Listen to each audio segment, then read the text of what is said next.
All right. Well, this episode is going to be covering close to 10 days of walking, maybe a little bit more because we had a couple rest days in there, but roughly 10 stages of the Camino de Santiago. So basically, this is going to be from Pamplona to Burgos. That's where we left off. So let's jump right in it. Hi guys, welcome to the Beanstalk Podcast, where we talk about everything travel. Sharing first-hand travel advice and getting to the bottom of real-life experiences in the hopes to inspire you to get out there yourself. All right, so yeah, we woke up with slight hangovers that day, and we said bye to Brett and Jen and started walking out of Pamplona, which was a pretty nice walk. It was a really hot day, I remember. It's nice at the start, but yeah, it did get warm. Yeah. I think I remember it taking quite a long time to get out of the city, or what felt like a long time.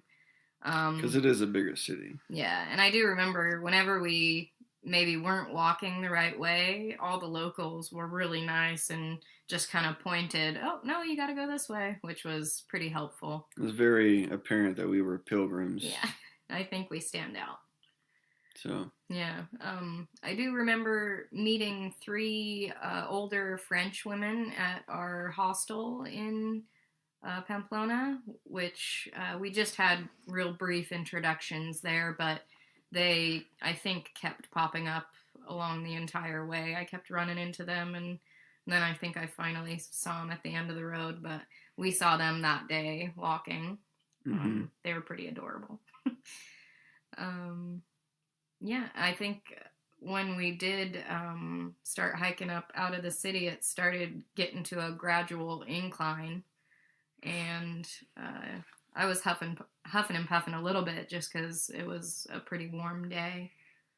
Yeah, and it was like loose, rocky gravel, kind of a dusty road, so it made for a bit of extra effort as well. Yeah, for sure.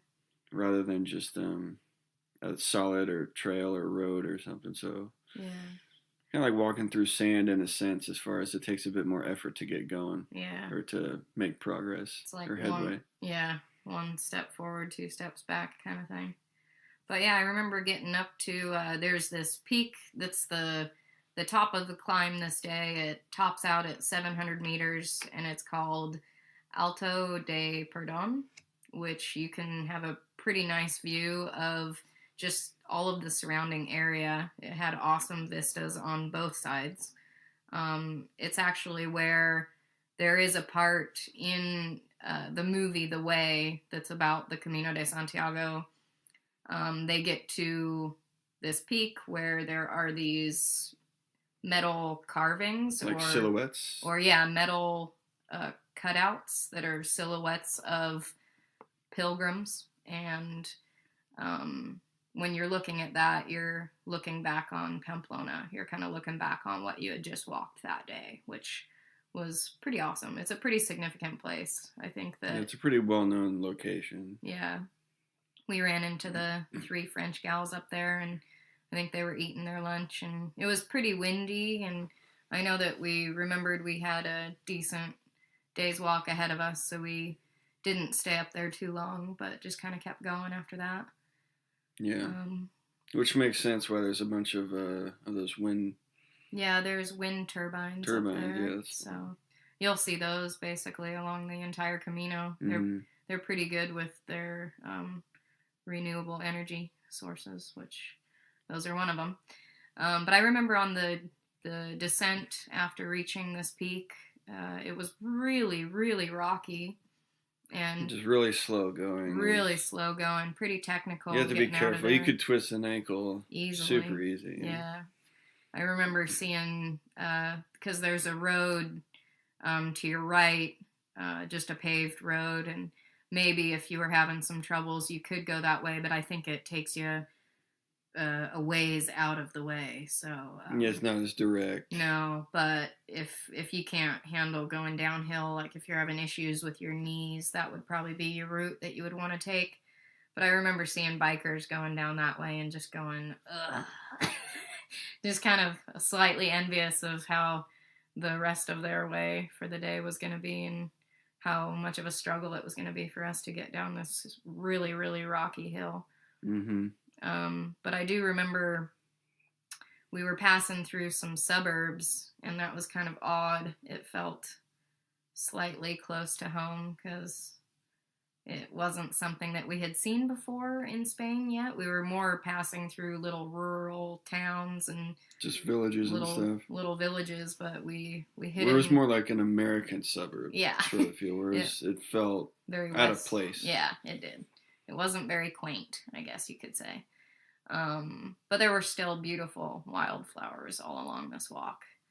But we did stroll into a town called Obanos, and I think as we were walking into that town, my calf was killing me, and I don't know what was going on with it. It was just extremely cramped up, and we had even meant to pass through this town, but at that point I could not continue walking. I was actually pretty scared on how I was going to do the next day because I didn't know if I could have walked with that much pain.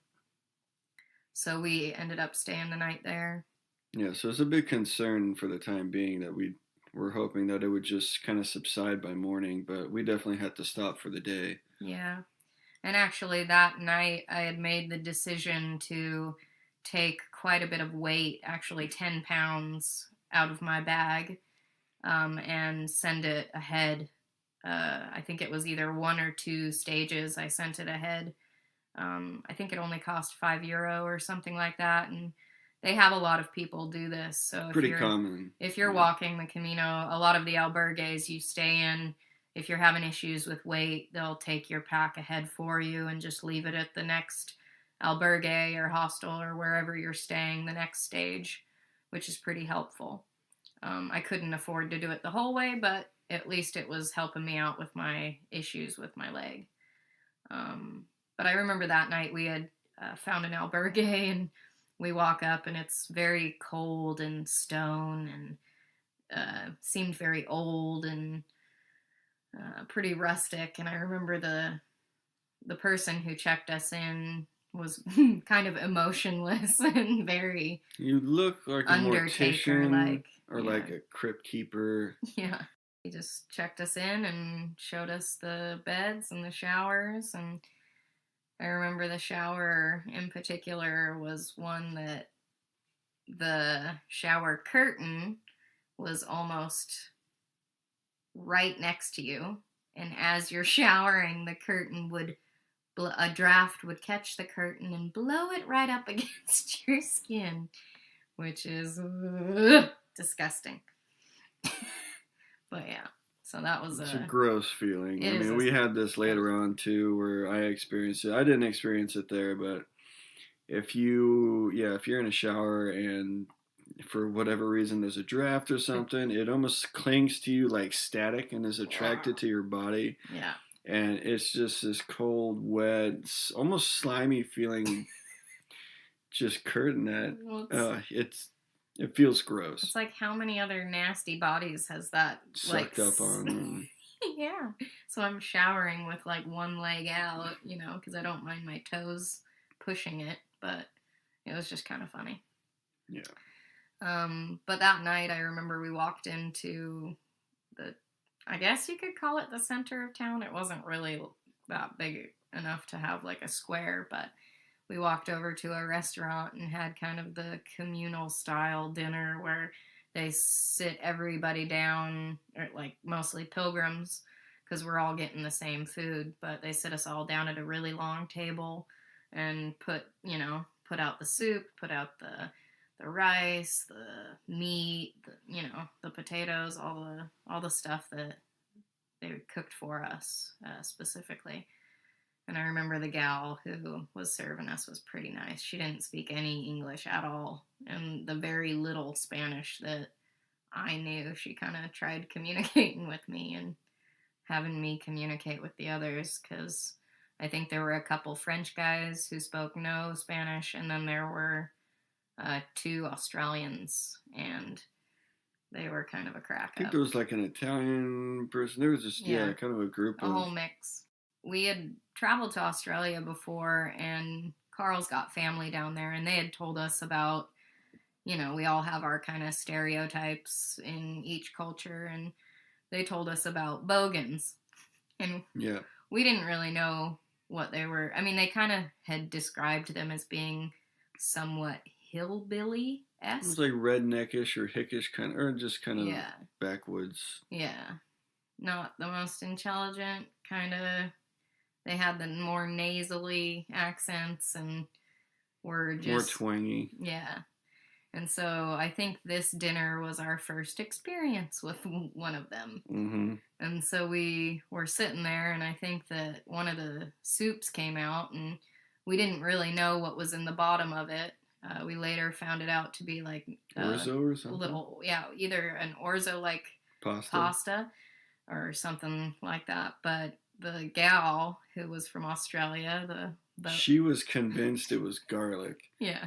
And she was trying her darndest to explain it to this person, and if they knew what garlic was. Yeah, so she's speaking to a French man and saying, "Is this garlic?" And he doesn't understand garlic. And she just keeps repeating, "Is it garlic? Do you know garlic? Is it garlic? You know garlic? It's garlic. I think, do you know garlic?" And we're just going, no, he doesn't understand garlic. He doesn't understand you the first time. Stop it's not going to click the fifth time. Yeah, it was pretty funny. We just kind of looked at each other and were like, why is she not getting it?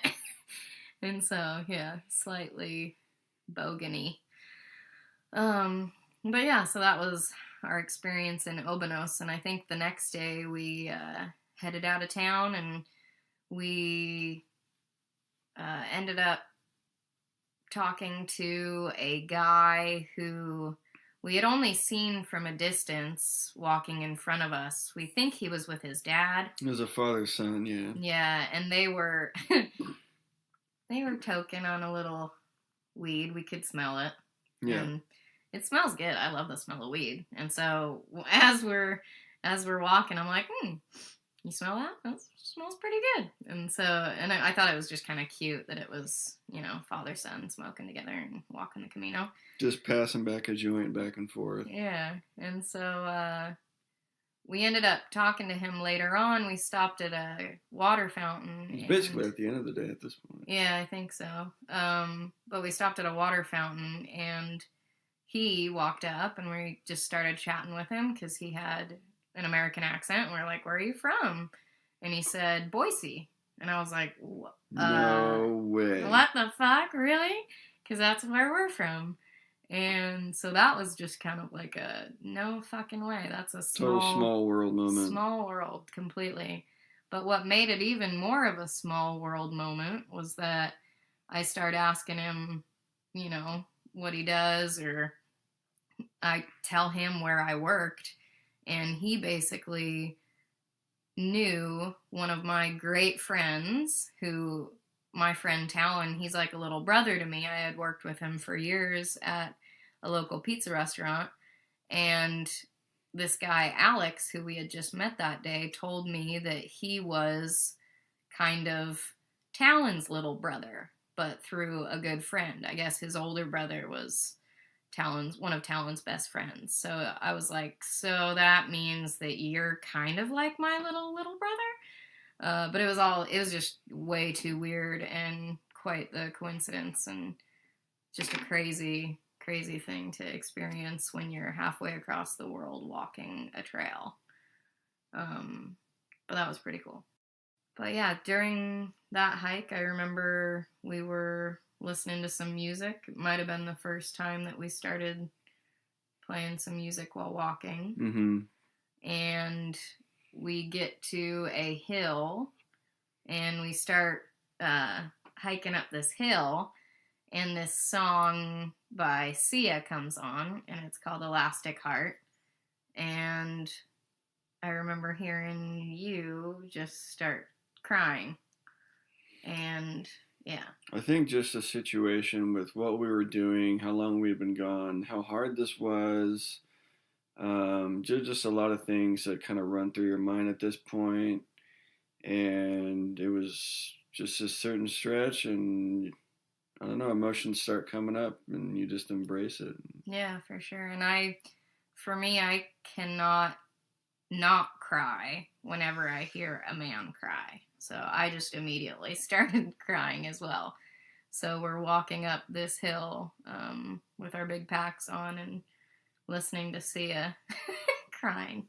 It was like you were living your dream too. You were traveling the world. You were doing this amazing thing. You're away from family. It's super hard though, and yeah, it's emotional. Just tons of things swirling around your head. And missing family and all that stuff. It's pretty cool.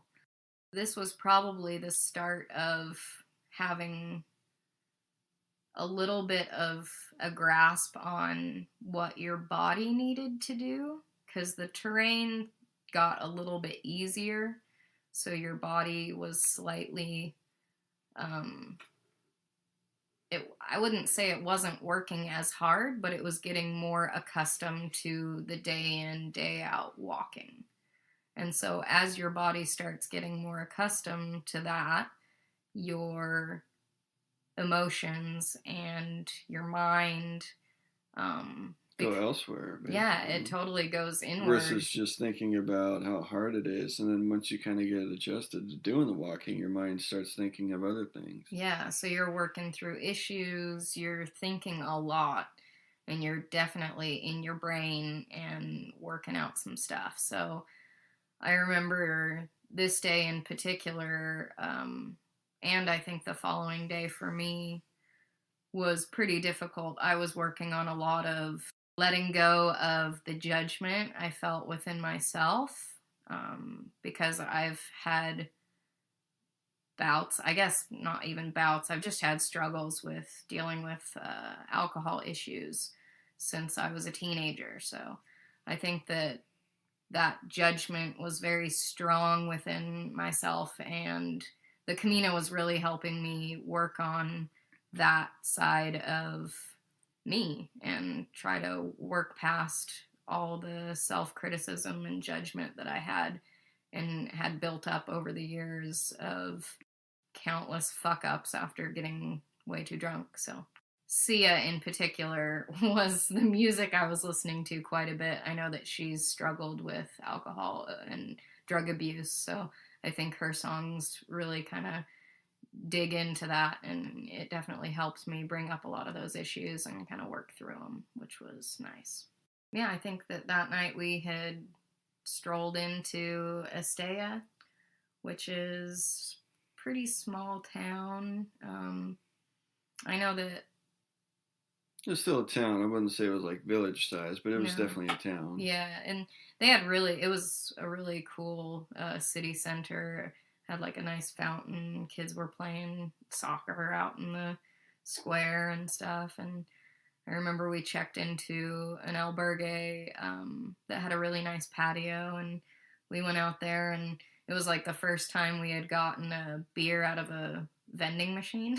Yeah, that was something new. You just popped in a euro coin and out came a beer. Yeah. Of San Miguel. Yeah, that was pretty awesome. But yeah, that was also the first on the entire trip, I think, that we had washed our clothes in an actual washing machine. Versus a sink or legit washing machine wash, which was heavenly. Because at this point it had been, like 3 weeks since we'd washed our clothes? I would say about 2.5 or maybe a little over. But yeah. It was... So 3 weeks. 3 weeks. No, like 2.5, maybe a little more. Maybe like... I just like to disagree with you. Yeah. We haven't had our argue today. We'll have to have it in the middle of the podcast. Hey, shush. We had made our way down to a little bar / cafe kind of thing. But I remember us getting some tapas there to eat, and we saw that on the TV behind us there was a big bullfight going on. And that was kind of eye-opening. But it showed everything. Yeah, it showed everything. I mean, it was just brutal because you see a lot of stuff on TV where it shines away, or you just see the person pull the trigger, but you don't see the other end of it, and where it just showed, I don't know, I guess the brutality of it all, and how this huge bull was just being almost tortured in a way. I wouldn't say almost tortured. I would say tortured. Yeah. Because literally before the matador even comes out to start battling it, there are multiple men on horseback who are jabbing at it with like spears. So before it even starts fighting the human, it's already just completely exhausted almost. So it's like on its last legs, and then they bring out the matador, and then, it was fucked up. I had a really hard time watching it, and so yeah, I'm not down with the animal cruelty, and so it was pretty difficult. I think that they are having quite a bit of protests throughout Spain to try to get this. Having that. Yeah, to try to get this sport, stopped. So I don't know what the developments are in that, but I totally support having that stop because it was pretty messed up. I mean, it goes back in time so far, and it's so like traditional, but it was messed up. It was a big eye opener to really see that, and the whole, I guess, thorough process of the bullfight. Yeah. And it was kind of hard to take in. It was. Yeah, just brutal. For me, I always had the idea that a bullfight was one-on-one, like matador and bull go into the ring and then they fight it out. There was just no way that the bull would win. Hell no. I mean, it was just and the matador guy. Yeah.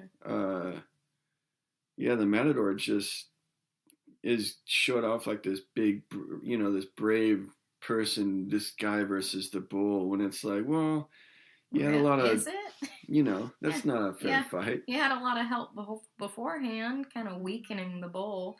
Maybe they could say that they're kind of revving it up and, riling it up to try to put on a good fight. But honestly, it's starting to like bleed out. It's already jabbed a whole bunch of times, and then the matador goes in, and you're like, well, obviously you're going to win because you've had so much help.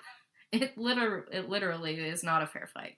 Yeah. If it were to be just right out the gates, bull and matador, I might be a little bit more respectful. I might have a little bit more respect for it, even though it's still kind of fucked up. Yeah. But anyways, so we kind of went on a tangent, I think, with the bullfighting. Didn't know that was gonna. We might edit that. Break it in there. Anyway, so the next stage we were going from Estella to Los Arcos.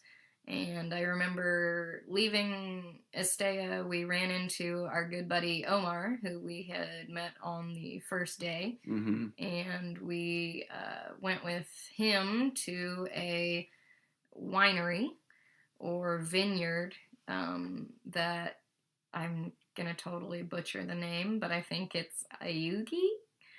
And it's basically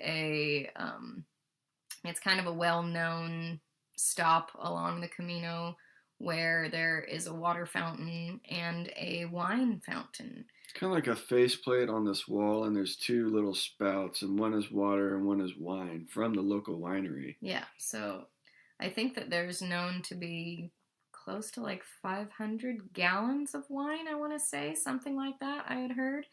But it depends on when you get there, whether or not you're going to get a taste of wine. Yeah, if you show up too late, that well's going to be empty. Yeah. At least for the wine. Yeah, and I remember for me... So I was told to get there early. I just put a little bit of it in the scallop shell that I had because I don't think I had a cup, and I wasn't about to put wine in my water bottle. And so I just sipped it out of that, and I think that's what it's there for, is for like just a taste. Yeah, but we had seen a guy have a little, well, it wasn't too little. It was just your standard plastic water bottle, and he filled that thing up 3-4 times, I think. He was just getting shitty. He was like faded. And we're like, dude, there's all these other people online, and he's just like filling this thing, slamming it, and then getting back in line and filling it again. And we're like, dude, get the fuck out of here. This isn't all for you. No, and it was early too. I'm like, it was like dude. 9 o'clock or something. Yeah, he was probably not having a fun walk the rest of that day. I hope not, greedy little fucker. Tell me how you really feel. No, it's just, I don't know. I'm all about sharing and being, considerate. Splitting things evenly, and this little dude was just being greedy about it. Totally. But anyways, so we had done that with Omar and then walked for a ways, and it was a pretty walk. But then we got to this one town where after this there was going to be a 10K or 6-mile stretch of no water, no towns, and that's where we had separated with Omar. We didn't see him again for a long while after that.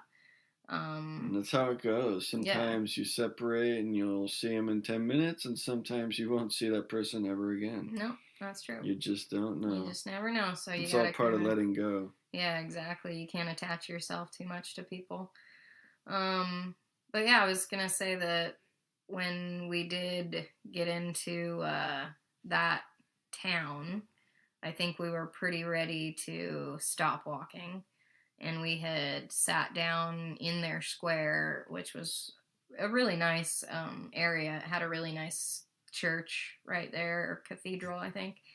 And we had just got a couple pictures of sangria, and it was really good there. Totally chilled, and there was, I think there were maybe like 2 restaurants that were just slammed with. It was basically all there was. Pilgrims. It was not a big little village. No, yeah, and the gal that was waiting on us was super nice, but just super. You could tell she was scrambling. She was, I think she was the only one that was waiting on us. And so, there were tables filled. She was hustling. She was hustling, and we gave her a good tip, but they don't tip in Spain. That's just a thing, They might certain countries don't, and in certain countries it's considered impolite. Yeah, so almost offensive. Yeah, offensive. Yeah, but in Spain it's just kind of a thing where if there's like a little bit of change, you'll leave it, and they don't, it's not like something that they're just like, how dare you leave me a little bit of change, you know. But if you're going it's just not customary. Yeah, if you're going out of your way and like tipping and decently tipping, because we tipped this gal €5, she was just like, oh my God. She was elated about it. Thank you. Yeah. Just like, thank you so much. I am working my ass off. Like, this is nice. So that was kind of cool that we were able to do that for her. But yeah, we've worked in the industry, so we know what hard work deserves, and that's recognition, if anything. But yeah, so there was a funeral procession going on at that cathedral, which was pretty neat to see. Not neat that someone died, but something that you just don't get to see every day.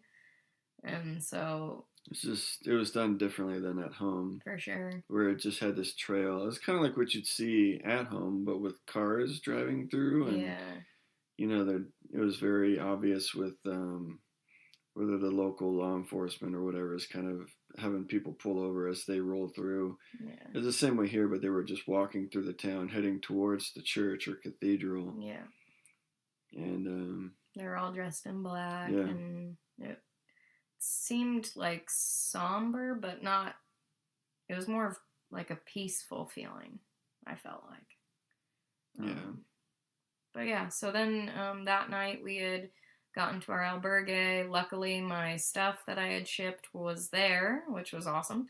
Because it's always nerve-wracking, especially when you send stuff when it's like electronics or your laptop. Yeah. And you're like, I hope it's going to be there. I was kind of scared. Where I said it was going to go. Yeah, so luckily it was there and waiting for me, and I shipped it another day, I think, ahead, because my calf still wasn't fully functional or 100%, and so but I remember that night too in our albergue we saw a guy from Korea. It was a couple, but Yeah, but he had one of the worst blisters that we had seen. Probably the worst blister that we had seen thus far. And it looked like his foot was falling apart. Yeah, it wasn't even, it didn't even look like a blister. It looked like he had one, it popped, and all the skin was just removed on like just completely red. The whole side of his foot. Raw. It's just it's like cherry red, and it's just open and exposed, and I don't know how he could. That would pull me out. Yeah, I would be like, nope, sorry. I don't know how he was continuing. I don't either. He was wearing sandals. And just watching him put the sandals on, I was like, it's making my butt makes me cringe just thinking about what he was dealing with. Yeah, it was brutal. But yeah, so the next day we were going to be hiking to Logroño, and that was one of the bigger cities along the way. We got a pretty early start that day, but we ended up kind of losing each other. Yeah, we totally did. I don't even remember how it happened. I do. We started walking into this little town, and there was literally only one store that was open. Oh. Because it was pretty early. And you had ducked into the store, and so when I'm walking past, I don't see you. I didn't think that you had stopped. So I just kept walking. And then when I kept walking and I didn't see you again, I was like, well, shit, where did he go? And I thought, well, maybe he stopped in that town. And so I sat there, I took off my shoes, my socks, kind of was adjusting and just kind of waiting to see if you would catch up.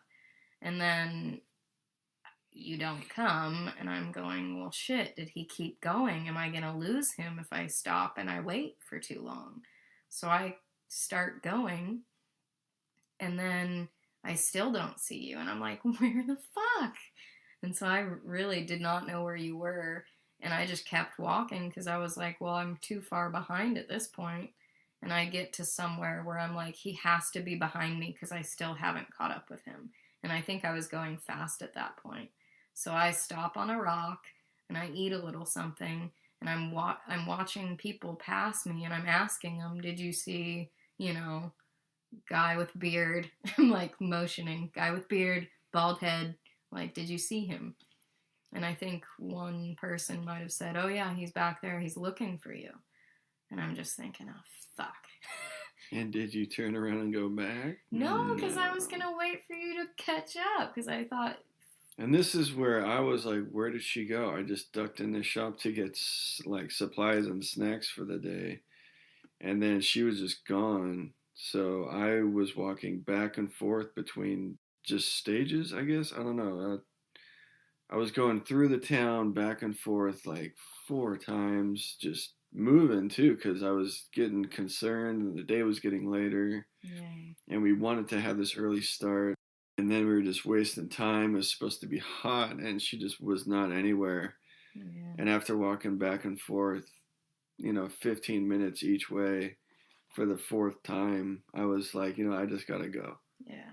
And that's kind of where I had gotten to, too. But then when I hadn't run into you, I was like, he has to be behind me. And so when we did eventually meet up, we weren't in the best of moods with one another. You in particular were a little bit cranky. Yeah. But we ended up working it out, and eventually got on with our day and just kept walking. We ended up walking through a city that was pretty cool, but it felt like a spot where tourists would get bused to and be shown, oh, this is a city along the Camino. Come see the pilgrims walking through the streets. Experience pilgrim, Yeah, like... so literally, like, you saw people who were obviously not walking the Camino, but were tourists, and they're sitting at the cafes, and you look like hell, because, that's just... You're sweaty, dirty, gross, big pack, And so these people are, like, eyeballing you and just being like, ooh, a pilgrim, look. I think even, like, some took photos, and you just wanted to smash their camera.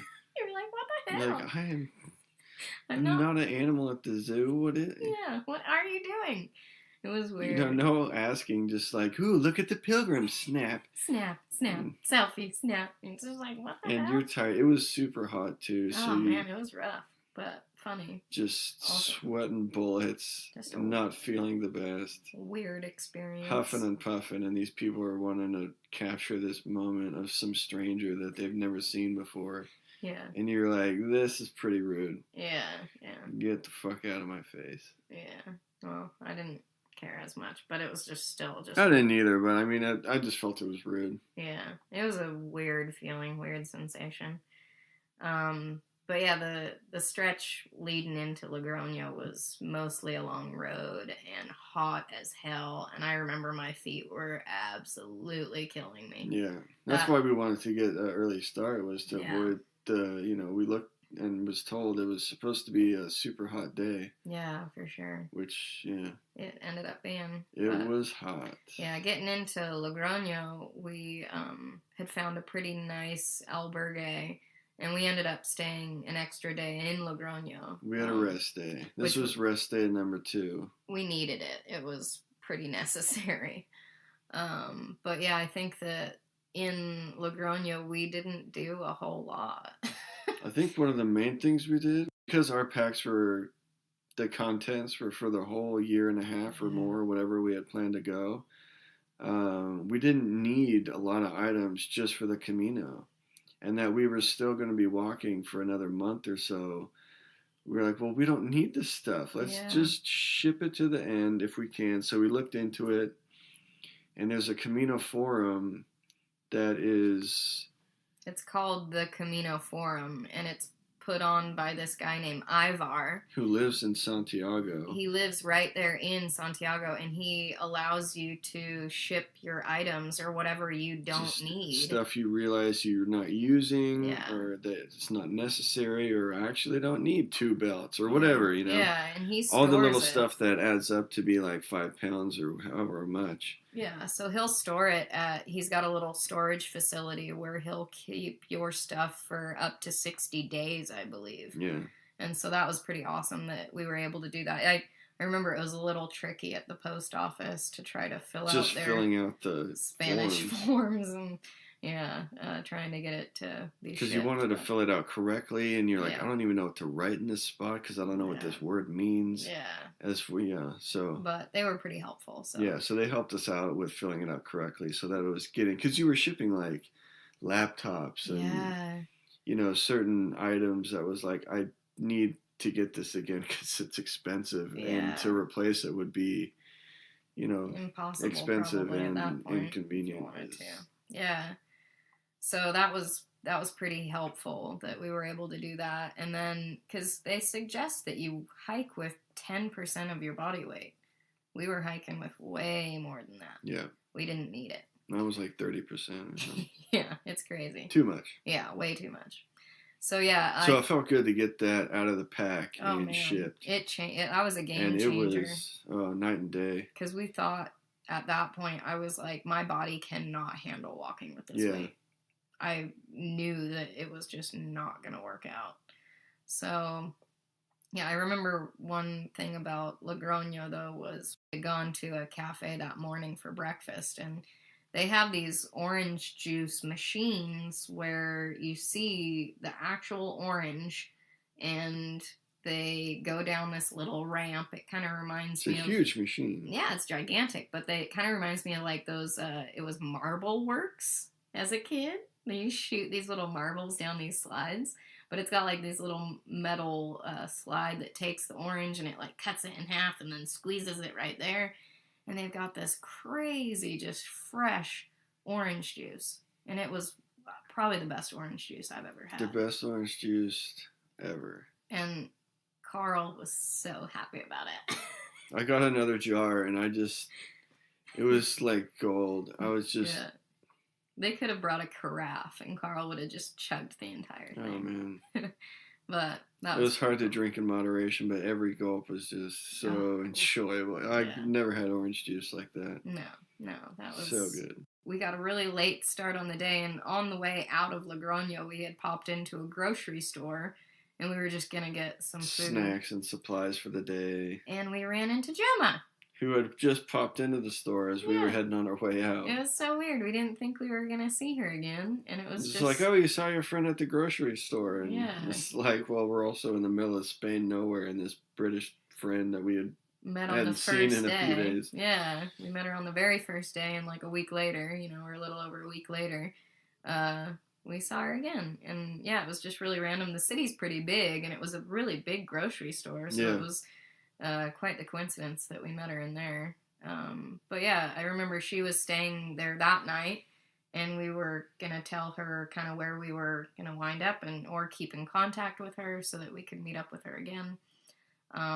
But yeah, we headed out, and we ended up walking to Navarrete, which is a very small little town. I think it wasn't too far away, maybe like 13K that day. It was a short day, but it was hard. It was really hard. And that we didn't leave until like between 2 and 3. It was late. It was hot already. That was kind of dumb of us starting that late. I don't know why we did that. I don't either. It was hard to get there, even for how short the distance was. Yeah, but we ended up getting to this town, and we were just calling it quits because it was a struggle just getting there. And we end up getting to this albergue, and literally, because it was so late in the day, they said, well, we have 2 albergues, but we don't have 2 beds in either. We only have 1 bed in each. 1 in each, so we got separated. We got split up. Which was fine. We just wanted somewhere to stay. The point is we had a bed. Yeah. So. And so I get over into the room that I'm staying in, and I think there weren't any bunk beds. It was just individual beds on the ground. And there were 5 beds total in this one room. It was me, 3 other guys, and 1 other gal.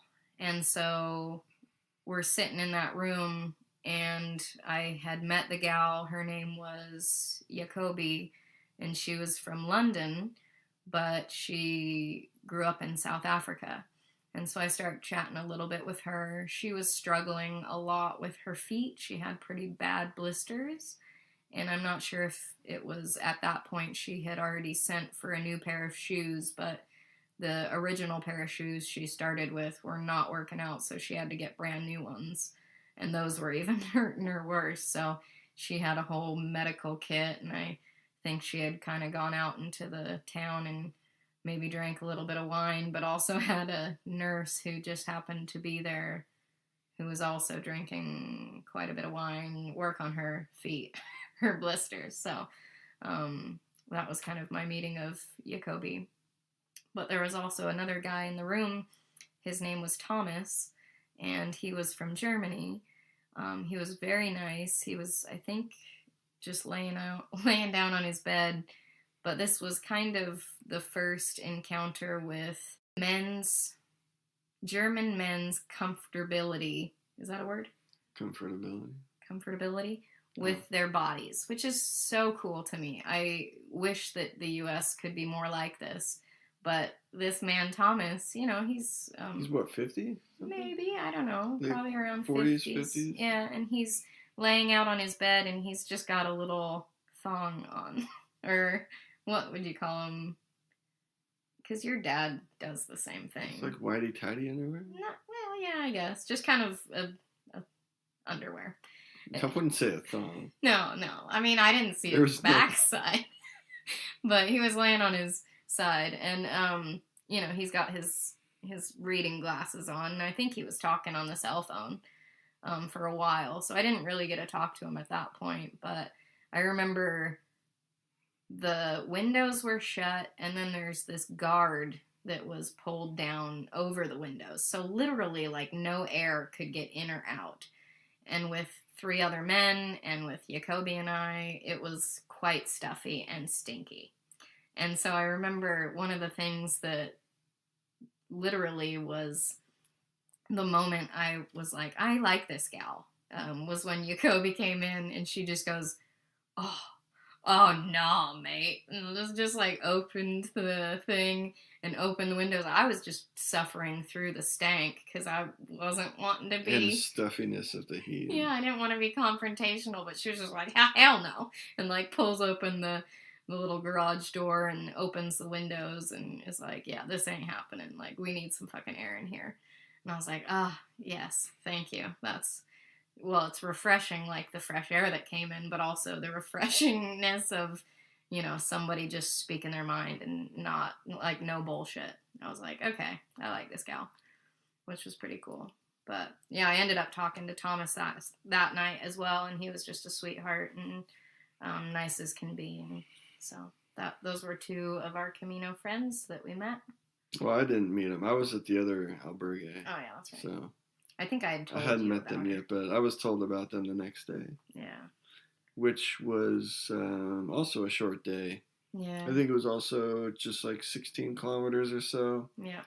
Where we'd kind of loosely planned to meet up with Gemma. If she made it or not, that's fine. But I think she was saying she was going to go there. So we were going to see if we saw her. If not, whatever. And literally, she walked into town right behind us. It was crazy. Was insane. Because we were still walking into town too. And we were like, you left? At what time? Yeah. How did we get halfway here? She walked like 30K. It was crazy. Or something like that in less than the amount of time. And the time it took us to walk half the distance. Yeah. I was like, she left earlier, but still. She was fast as can be. It was such a surprise. She was moving. Yeah, I guess she had an albergue kind of arranged and booked. So she was trying to lead us to this weird little labyrinth of how to get there. Well, we had met with the guy who said that they didn't have rooms at the one she was looking for, but he said, I have another albergue, so come with me. And he said, he didn't speak a lot of English, but he was like, you three together? And we're like, yeah, we're together. And because we wanted to book in the same albergue. But I think he took that as we all wanted the same room. Right. Which was weird. And we were like, no, we're just more of a Camino team at this point. Wanted to... Yeah. So we ended up getting a room with 3 beds all pushed together. It was like a double bed and then a small mini one, and it was all put together. We're like, all right, this is weird. This is really weird. What was he expecting? But at the same time, I was like, oh, whatever. We're like, it's not that weird, I guess. And so we ended up staying in that room with Gemma, and we kind of bonded with her, I think, a little bit more, found out more about her. And but she had met a guy named John, who was from Adelaide in Australia. And so he was walking by himself. Yeah, he was walking alone, and she had taken to him, and they had become friends, and we all had dinner that night, which was really nice. And so that's where we met John from Adelaide. Mm-hmm. That was first meeting John. Super nice guy. The nicest guy I think we've ever met. Great pleasure to be around. Oh, man. Yeah. But yeah, I think the next stage was Najera to Santo Domingo. I think this was the first time since Logroño, too, that we actually had a decent stretch of a day. That's true. That was over like 20K. Yeah, that's true. Yeah. But we actually left on time. No one got lost, so it was a bit smoother. Yeah. We were able to, rest a bit from our previous overweight and first week of the Camino, so we were a bit more adjusted and more replenished for a bigger day, so it was more doable. We walked with Gemma, I think, most of the day this day, and we ended up passing a gal on the road, and she was walking like a snail. She was hobbling. I remember this, and I just felt hurt. You could see the hurt in her walk. I felt so bad for her. Just this little girl, not little girl, but little woman. She was short. She was a smaller woman, but she was old. She was by herself. She was our age, she was just hobbling along. And you could tell she was hurting. So literally, I just reached into my bag as we're walking. I stop her and I say, "Stop there."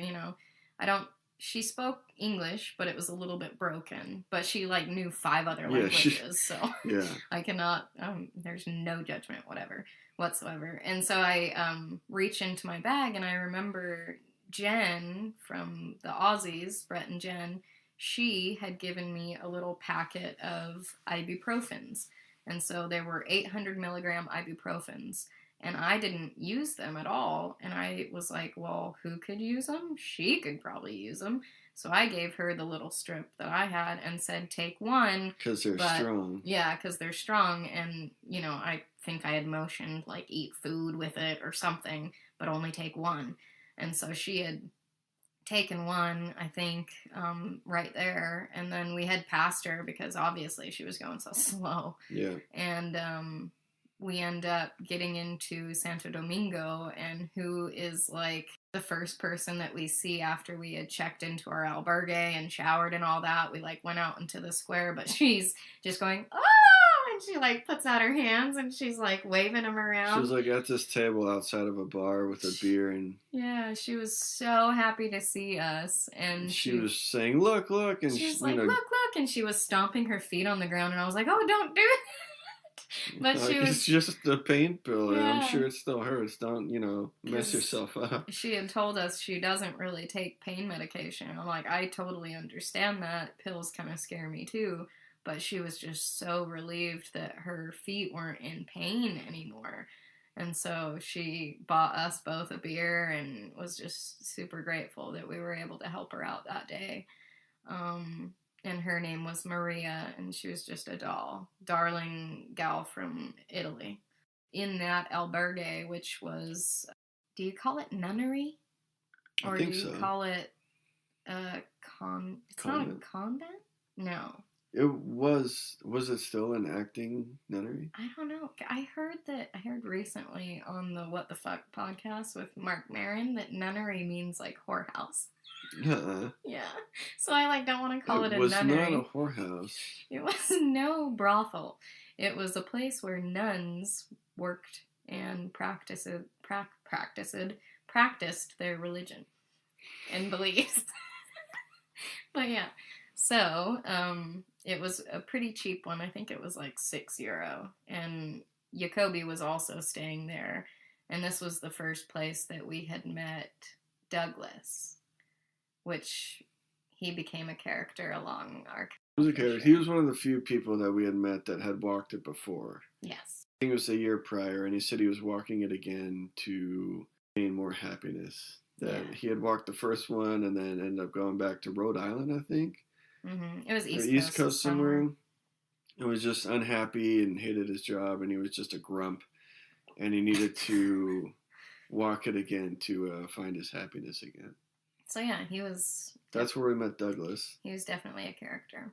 But that night, Maria had told us that she wanted us to go get food so we could all cook a meal. Mm-hmm. And so we thought, okay, well, we'll get some stuff at the store to cook a meal, and everyone's going to eat it. Apparently, she, with her 5 languages, tried communicating this to 2 other people, and the same thing happened. So we ended up with 3 gigantic meals that could definitely feed way more people than we had there. And we had this big table. It was kind of funny that we just all misunderstood, and we all... And everyone cooked a meal themselves, and then brought it all together, and we were like, we have a feast. Yeah, and we ended up drinking a lot of wine, getting to know a lot of people, and... There was people from all over, it was like awesome. Usual. It was just such a good time. It was a great night, and I remember that the nuns kind of shunned us a little bit, because we were being a little loud. Yeah. But that was kind of fun. That was a great night. And then we headed out to Belorado the next day, and it was another hot day. I remember on the walk into Belorado, I had seen Jacoby, and she was almost walking kind of the same way that Maria was the day before, kind of like a snail. And I had stopped to say something, and she's like, just keep going, I'll make it there, but, don't stop for me. And I was like, no, I won't. But we all ended up kind of staying in the same albergue, which was called Quattro Cantones. Super really nice one. Really nice. One of our favorites, actually. They had a pool in the back. Yeah. Which was awesome. They had a nice lawn there. Mm-hmm. They had a restaurant on the second floor. Yeah. That had really good food, and then it was convenient because you just had to go upstairs versus go through the town and try to find something. Yeah. After all day walking for that many days in a row, it's nice to just have it conveniently just upstairs. Yeah. It's all geared towards for pilgrim meals, so it's like all inclusive with like wine and salad and bread and kind of everything. So and the food was awesome. And it was super good. So good. Really friendly people that worked there. Yeah, it was all a family run business. And I think that, we had dinner with Gemma that night. Mm-hmm. It was really good. But we also went out to kind of just explore the town. And there was this weird, like, Renaissance festival thing going on, which was kind of cool. But we had ended up in a punk bar, and they had, like, metal music playing. And we ended up, having a couple beers there, which was a cool experience. Yeah. And that it just existed in this smaller little town. It was something that you did not expect. There was a punk rock bar in this little place. Yeah. And everything was kind of cement. They had like posters of old shows, and it just felt like, just very punk rock. And it was kind of odd placement. Yeah, but a nice find. Yeah. In that albergue, we had met a gal named Monica who was from Seattle in the States, and she was real friendly and bubbly, and we didn't get to like really sit down and talk with her, but we met her for the first time, and later we walk with her. But Jacoby was also there in that albergue. Douglas was there. Gemma was there. It was quite the... very familiar crew. Starting to really notice more people that were all kind of walking around the same pace and staying in the same places. So it was pretty cool. It makes it feel a little bit more comfortable and more at home. That next morning, I remember being woken up by two gals with headlamps who... At like 5. Oh my gosh, it was early as shit. And it was still dark, obviously, because they had the headlamps, but they were not using them very conscientiously. No, it was like a disco in there. They were just flashing them around the place. And versus just having it stare into the pack. Yeah. They were whipping their heads around. Looking up, did someone hear me? Yeah, maybe they did. No, and they were chatting to themselves at not a whisper. Light in my face. Yeah. But they were just like talking loudly, and everyone else is sleeping still. Yeah. And we were like, there are certain people that are in their own world. Yeah. Just oblivious to surrounding, No, yeah, it's ridiculous. And sometimes you're just like, really? Really? Like almost more of a surprise than an annoyance. How would you not know that the rest of the room of 30 people are sleeping still and it's dark and you're shining your light around, chatting and like laughing loudly and really? It was quite odd. That stuff is pet peeve. Yeah, pet peeve, and it's just hard for me to believe that people are dumbfounding for sure. Blinders on. Yeah, kind of grinds your gears. I'm on one on this episode. I'm just like bitch fest, bitching at shit. And then this happened. And then you were gone, and I was like, "Where did she go?" And maybe you were working through some shit. I don't know. Apparently, I'm still working through shit. I don't know.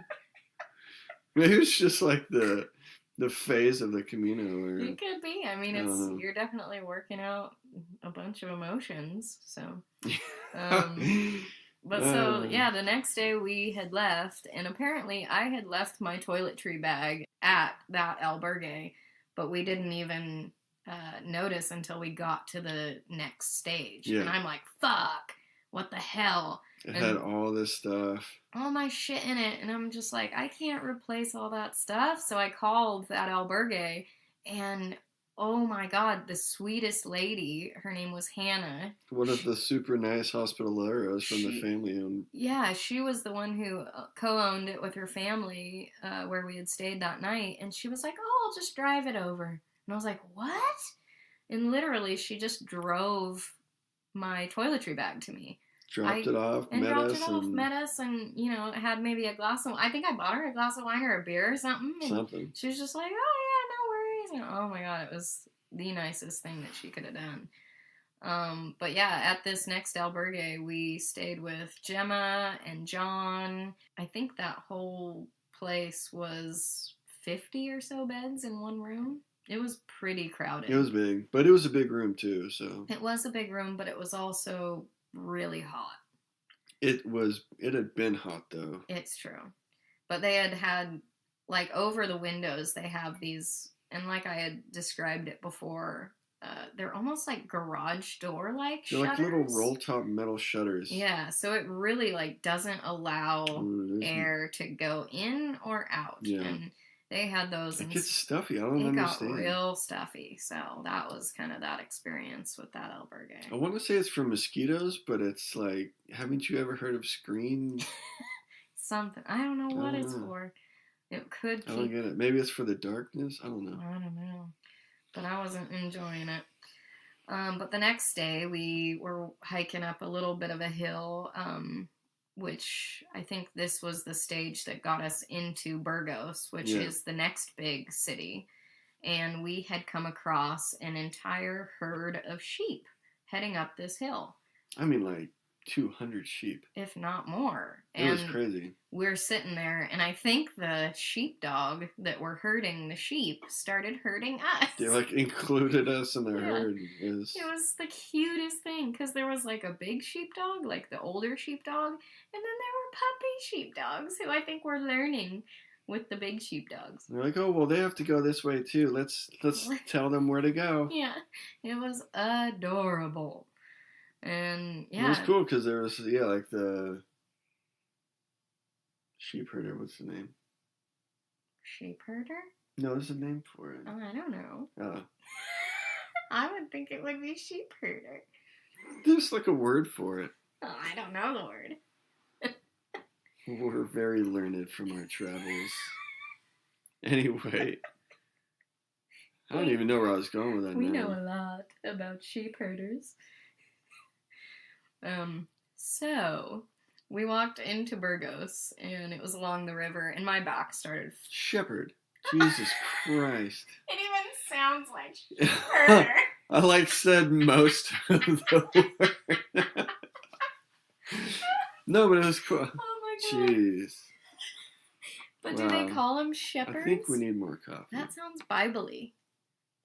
But that's a word, though, isn't it? Yeah, probably. I think it's just because... I don't know, it's uncommon now, but there it was still this shepherd with the cane. Yeah, it's true. And with, sheep herding dogs. Yeah. And it just felt very ancient, or not, I don't know, like old school. Yeah, it was totally old school. Something that you would experience that, just doesn't exist anymore, like a rarity, a rare occurrence. And but no. with all the sheep bang and with the bells on, I don't know, I thought it was a really cool moment. Bang? Buying. Yeah. I think you're like sheep bang. All right, here. There's another test. What's the name for a ba? If sheep are calling out. No, not the sound of it. What's the word? Ba. Yeah, they're buying, right? Yeah. Ba. Is there? It just sounded like you said bang. They're bang. The sheep bang. Sheep bang. Sheep bang. Shepherd dogs. Okay. Well, back to getting into Burgos. As we're walking, my back just started killing me, and so I think I had stopped along the way a few times, and then what are you laughing at me? I'm just laughing about this shepherd thing. That was pretty good. Keep going. Okay, so anyways, we get into Burgos, and Gemma had booked a night or two at a hotel there. She was going to be waiting for her friends to arrive from England.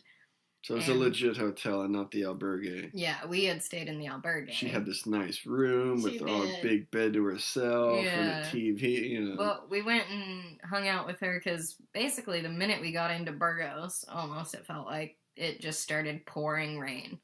And it did not let up for the entire 2 days that we were there because we stayed another rest day here. But we ended up being able to tour the cathedral, which was really cool. Really cool cathedral. Oh my gosh. Very impressive. It was bigger than the Santiago Cathedral, I felt like. It could have at least more impressive looking. Yeah, it was a little more ornate, I felt like. Yeah. But that kind of gave me the first sense of how easily influenced the people back in the day could be to believe in religion or to go to religion, because this thing was the closest thing that I could think of that would be to God. And I'm putting that in quotations. But back in the day, if you really needed help and you wanted to look to something outside yourself for help, I could see why people would turn to this religion for that help. Because this thing was so impressive and so, you just, like, your jaw dropped. I mean, these things are centuries old. And, I mean, with all the modern architecture and everything, I mean, these are impressive still to this day. And if this was hundreds of years ago, it's and thousands, you're in a little shack and you see this thing, obviously you're going to be drawn to it. It's crazy. I mean, so for me, this was, I think, the first cathedral I had ever been into. That the Catholic cathedral. Say that 5 times fast. But yeah, it was just definitely, it gave me another perspective as to why and how religion is so powerful, as even still to this day, but how it could gain that many followers back when, it started. So it was pretty cool though. Mm-hmm. But that night, I think we had gone to Gemma's hotel room and drank some wine and played a game of, we called it Asshole. Yeah, card game. Yeah, it's a card game. But she definitely kicked our ass. I think it was beginner's luck, but she was having a riot, and I was like, why can't I win? Yeah. But it was a lot of fun. So that was the last night that we had seen her for quite some time after that. So that was us getting from Pamplona to Burgos. Yeah, that was quite the experience, and there's still a lot more to come for the Camino. So stay tuned. More Camino and tales to come. For sure. So thanks for listening, and stay tuned for the next one. Yeah, thanks so much, you guys. And if you do enjoy this podcast, be sure to share it on whatever social media you want. And comment and subscribe. Yeah, totally give us your feedback. We appreciate it. Let us know.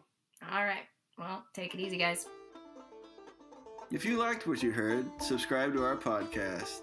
If you feel inclined, leave us a comment or review, tell someone you know who might enjoy to have a listen, and feel free to share on your choice of social media. If you want to know more about us or see any photos of our travels, you can check out our website at trailofbeans.com. We also have a Facebook page where you can follow us on our upcoming adventures and get updates along the way, which can be found by searching @The Bean Trail. We'll be back next week. Same beans, same pod. Cast.